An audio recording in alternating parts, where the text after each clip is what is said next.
Hi friends, നടിയെ ആക്രമിച്ച കേസിൽ നീതി കിട്ടാതെ പോയ എന്നാൽ അധികമായി ശ്രദ്ധിക്കപ്പെടാതെ പോയ ഒരാളുണ്ട്. പൾസർ സുനി. കൃത്യം നടത്തിയാൽ 1.5 കോടി, പോലീസ് കേസ് ഉണ്ടായാൽ 3.5 കോടി കൊടുക്കാമെന്നായിരുന്നു ദിലീപ് കൊടുത്ത വാഗ്ദാനം. ആ വാഗ്ദാനം പാലിക്കപ്പെട്ടില്ല. ദിലീപിനോട് പണം ചോദിക്കുന്നിടത്താണ് ദിലീപിന്റെ രംഗപ്രവേശം ഈ കേസിലേക്ക്. പൾസർ സുനി നേരിട്ട് ചോദിക്കുന്നില്ല. അവർ തമ്മിൽ നേരിട്ട് യാതൊരു ഇടപാടും ഉണ്ടാവാൻ പാടില്ല എന്നുള്ളത് മുൻ ധാരണയായിരുന്നു. പൾസർ സുനിയുടെ കൂട്ടുകാരനെ കൊണ്ട് ദിലീപിന് കത്തെഴുതിച്ചു. അവിടെയാണ് ദിലീപ് രംഗപ്രവേശം ചെയ്യുന്നത്. നമ്മൾ ഓർക്കണം, പൾസർ സുനിക്ക് നടിയോട് അല്ലെങ്കിൽ അതിജീവിതയോട് എന്തെങ്കിലും വിരോധമുണ്ടോ? ഒരു വിരോധവും ഇല്ല. അയാൾ കൊട്ടേഷൻ സംഘം.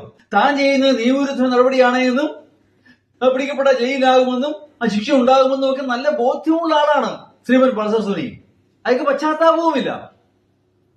അതിന് തന്നെ 3.5 കോടി എന്ന് പറയുന്നത് വലിയ തുക തന്നെയാണ്.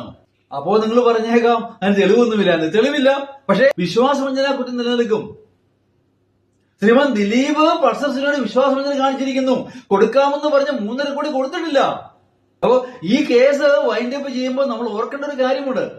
നീതി എന്നൊരു സാധനമുണ്ടല്ലോ. തീർച്ചയായിട്ടും ജോലി ചെയ്തവന് വേതനത്തിന് അവകാശമുണ്ട്. അങ്ങനെയെങ്കിൽ പൾസർ സുനിക്ക് ദിലീപ് ഓവർ ചെയ്ത പണത്തിന് പൂർണ്ണമായും അവകാശമുള്ളതാണ്.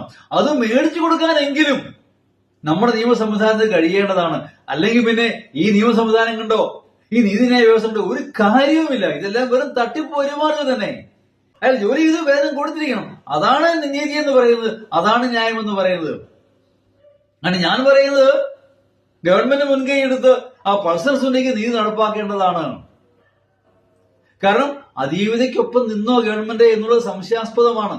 ഞങ്ങൾ ഇരയ്ക്കൊപ്പമാണ് എന്ന് നാഴിക്ക് 4 കൂട്ടം പറയാറുണ്ടെങ്കിൽ പോലും ആത്മാർത്ഥമായി കൂടെ ഉണ്ടായിരുന്നു എന്ന സംശയമാണ് പല കാര്യങ്ങളിലും. അതിന്റെയൊക്കെ തെളിവുകൾ പുറത്ത് വന്നുകൊണ്ടിരിക്കുന്നതേ ഉള്ളൂ. ഏതാണെങ്കിലും പൾസർ സുനിയോട് കാണിച്ചത് തികച്ചും അനീതി തന്നെയാണ്. അയാൾക്ക് നീതി കിട്ടണം.